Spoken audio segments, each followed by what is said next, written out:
ยินดีต้อนรับเข้าสู่หลอนไดอารี่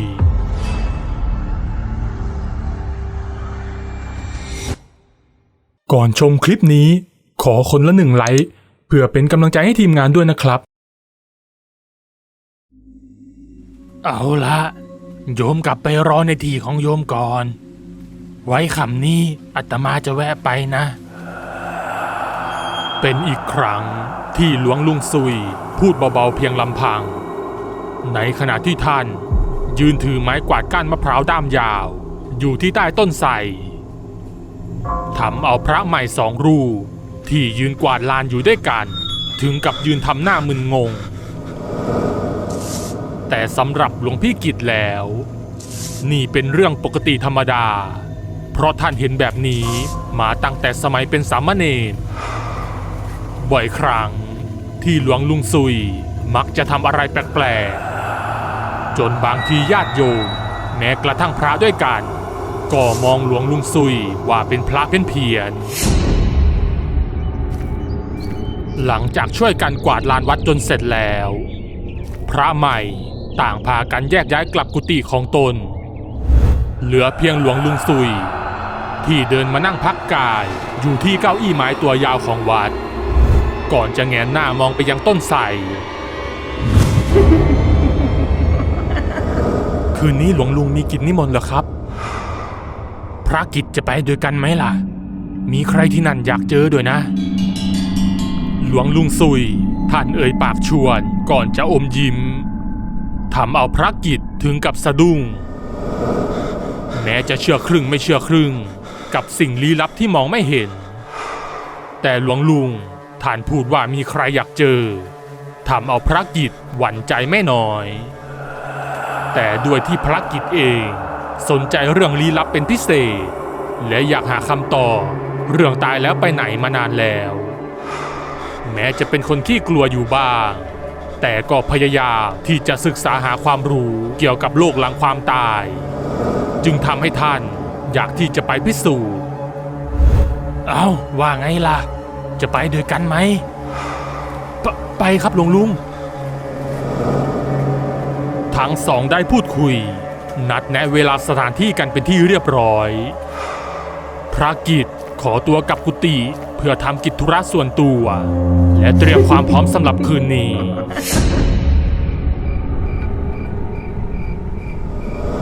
พระกิจคลองจีวรสะพายย่ามเดินมาที่กุฏิหลวงลุงซุยซึ่งท่านเองก็ได้ครองจีวรเป็นที่เรียบร้อยแล้วเช่นกันท่านได้ทวนถามพระกิจอีกครั้งว่าไม่เปลี่ยนใจแน่ใช่ไหมซึ่งพระกิจเองก็ยังคงยืนยัน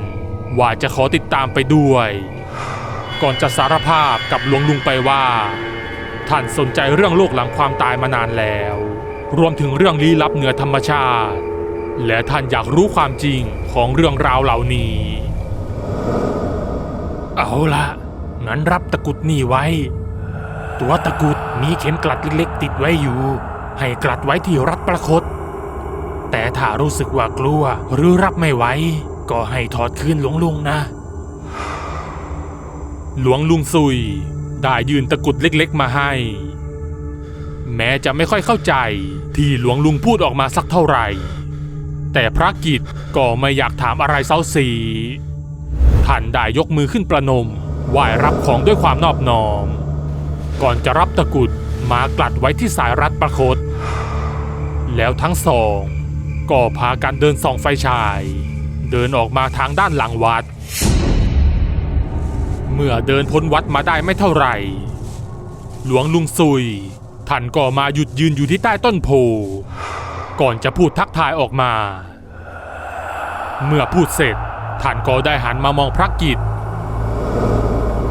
จำที่หลวงลุงเคยสอนให้นั่งสมาธิได้ไหมลองตั้งจิตแบบนั้นดูแล้วเพ่งมองไปที่โคนต้นโพอย่าวอกแวกล่ะหลวงลุงซุยหันมาบอกพร้อมกับอมยิ้มพระกิจเองก็บวชมาได้4 พรรษาแล้วตัวท่านเองก็ปฏิบัติข้อวัดได้อย่างไม่ขาดตกบกพร่องและฝึกจิตนั่งทำสมาธิอย่างสม่ำเสมอ ท่านได้ยืนสำรวมกายก่อนจะกำหนดจิตเพ่งไปที่โคนต้นโพใหญ่ใช้เวลาเพียงชั่วครู่พลันก็ปรากฏร่างชายหญิงสูงอายุใบหน้าของทั้งสองมีรอยเขียวช้ำเบ้าตาลึกหน้าซีดแก้มซูบต่อผมเผารุงรังทำเอาพระกิจถึงกับตกใจในสิ่งที่เห็นทำให้ท่านหลุดออกจากสมาธิร่างชายหญิงสูงอายุทั้งสองก็พลันหายไปในทันทีเป็นอย่างไรบ้างพระกิจพอไหวหรือเปล่าผมตาฝาดไปหรือเปล่าครับหลวงลุงอย่าเพิ่งไปใส่ใจเลยเรามาให้ศีลให้พรกับโยมทั้งสองกันดีกว่าแล้วอุทิศส่วนบุญส่วนกุศลแผ่เมตตาให้กับทุกสรรพสิ่งที่นี่ด้วยเมื่อหลวงลุงซุยพูดจบ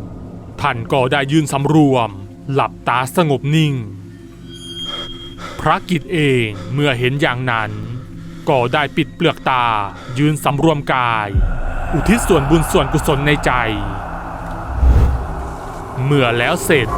ทั้งสองก็พากันเดินจากมาจำไว้นะพระกิจเวลาเดินให้มองต่ำอย่างสำรวมถ้าไม่จำเป็นอย่ามองไปไหนไกลๆได้ครับหลวงลุงใช้เวลาอยู่พอสมควรก่อนทั้งสองจะมาหยุดยืนอยู่ที่บ้านร้างที่สภาพแลดูทรุดโทรมบรรยากาศที่นี่ดูวังเวงอย่างบอกไม่ถูกต้นไม้น้อยใหญ่ขึ้นรกจนดูหนาตาบนหลังคาสังกะสีมีเศษใบไม้แห้งอยู่เต็มไปหมดพลันพระกิจก็ได้กลิ่นดอกลั่นทมลอยมาแต่ที่จมูกท่านได้แงนหน้ามองไปยังต้นลั่นทมเมื่อเจอต้นตอของกลิ่นท่านจึงเพ่งสำรวจดูปรากฏร่างของหญิงสาวนางหนึ่งยืนมองลงมาจากกิ่งต้นลั่นทมพระกิจถึงกับสะดุ้งตัวสั่นรีบก้มหน้าลงมองที่พื้นจู่ๆตรงแค่ไม้ไผ่ก็มีลมพัดเศษใบไม้แห้งพระกิจเพ่งมองเพราะเห็นว่าเศษใบไม้ปลิวไปตามแรงลมดูไม่เป็นธรรมชาติก่อนจะปรากฏร่างของใครบางคนร่างนั้นกำลังก้มหัวเป่าลมไล่เศษใบไม้ที่อยู่บนแคร่พระกิจถ้าไม่อยากเห็นให้วางจิตออกมาอย่าไปตั้งสมาธิกับมันหรือถ้ากลัวจนรับไม่ไหวก็ให้คืนตะกุดมาให้หลวงลุงนะแต่ก่อนอื่นไปช่วยโยมชูปัดกวาดแคร่นั้นก่อนเสียงของหลวงลุงทำให้พระกิจกลับมาได้สติอีกครั้งก่อนจะค่อยๆสลัดความกลัวทิ้งไปปรับจิตใจให้เป็นปกติไม่เพ่งไปที่สิ่งใดแล้วชายสูงวัยที่แคร่ก็ได้จางหายไปพระกิจเดินมาที่แคร่ก่อนจะใช้มือปัดกวาดใบไม้จนดูสะอาดตาแล้วนิมนต์หลวงลุงให้ขึ้นมานั่งเมื่อหลวงลุงซุยและพระกิจขึ้นมานั่งที่แคร่เป็นที่เรียบร้อยหลวงลุงได้ประนมมือนำสวดมนต์พระกิจเมื่อเห็นอย่างนั้นก็ได้ปิดเปลือกตาสวดมนต์ตามหลวงลุงทันทีแต่ด้วยความที่อยากรู้พระกิจจึงค่อยๆลืมตาขึ้นแล้วทำสมาธิเพ่งมองไปที่เบื้องหน้าพลันปรากฏว่ามีชาวบ้านร่วม10 คนนั่งพับเพียบอยู่ที่พื้นประนมมือกันอย่างนอบน้อมฟังพระสวดมนต์แม้จะดูคล้ายชาวบ้านทั่วไปแต่ก็มีบางส่วนที่มีใบหน้าดูน่ากลัวการได้เห็นครั้งนี้พอที่จะทำให้พระกิจเข้าใจอะไรขึ้นมาได้บ้างแม้จะรู้สึกกลัวอยู่ไม่น้อยแต่โดยความที่ท่านเป็นพระท่านจึงได้ตั้งจิตสำรวมก่อนจะหลับตาสวดมนต์ต่อเมื่อบทแผ่เมตตาให้กับสรรพสัตว์จบลงเสียงสาธุก็ดังก้องกังวานไปทั่วบริเวณเมื่อเสร็จสิ้นพิธี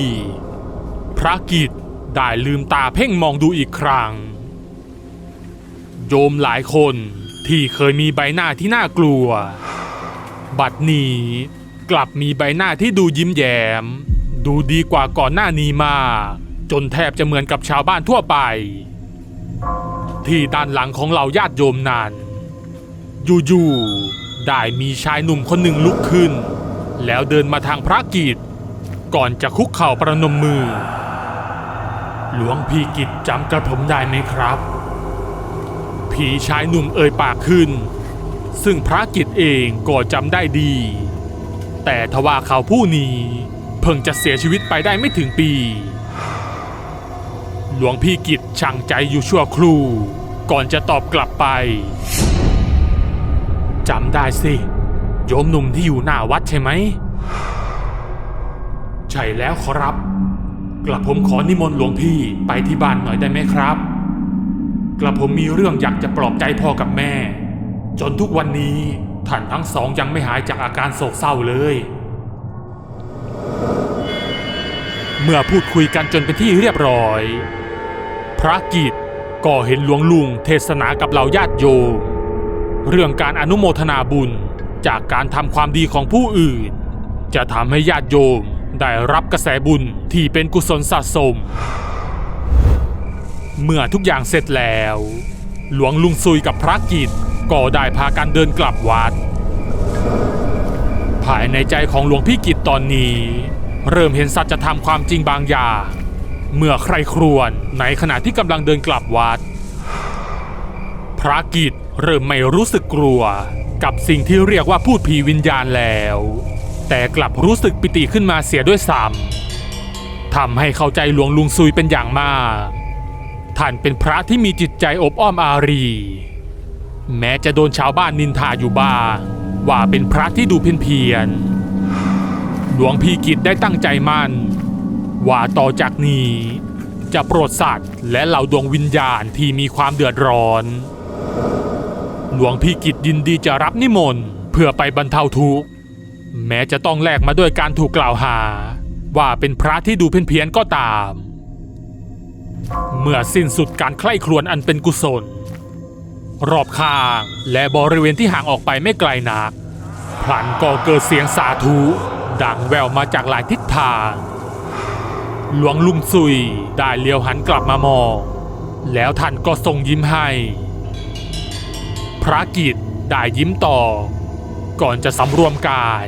เดินตามหลังหลวงลุงซุยไปอย่างเคารพและศรัทธาก็จบไปแล้วนะครับกับเรื่องผีนิมนต์พระหวังว่าจะชอบกันนะครับใครที่มีเรื่องราวที่น่าสนใจที่อยากให้ทีมงานนำมาทำเป็นแอนิเมชันก็สามารถส่งเข้ามาที่แฟนเพจหลอนไดอารี่ได้เลยนะครับถ้าชอบคลิปนี้